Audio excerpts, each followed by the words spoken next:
dito. Pero mas maganda yung formation din nila Sanji. Pwede sila madali. Kakasabi ko pala na maganda. Wow! Sakong FSP na ginaya doon. Pero ito yung original. Wala masyado tatamaan. Dalawa makukuha doon. Turtle plus a kill. Multiple kills in a row para dito sa TLPH Lootpi. Ngayon. Ang skills, yung mga land shaker. Oh, wait lang, masishake din natin dito ah. Okay, andyan yung heavy spin. Pero yung damage magiging sapat ba? Makakatras ng konti sila JP. Habang si God! RTZ ay nagre-rest na sumunod. Ohib, andyan ang mga kunay. Tumatama sa may gandang gitna rin pala yung target dito ni Hala! Kyrie. Pero siya pa yung magiging target. Dito ang Onyx Indonesia na kunin. Si Sanford, pero may heavy spin na gagawin para kay JP. Okay, dalawang Beyblade na nakikita natin sa screen. Habang si JP ang magiging kapalit. Lootpi Nakalipad! will fall down. Nakalipad with a crossbow down. K-Boy! Tatanggalin din ni Ohib with a double kill.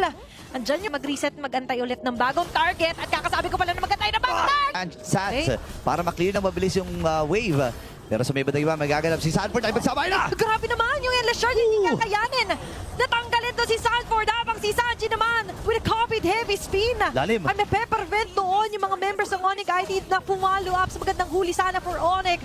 Meanwhile, yung Lord mamarcha sa taas. Busy dito ang Onyx ID na i-clear out. Tapos! Kaya pero magiging enough yata yung damage na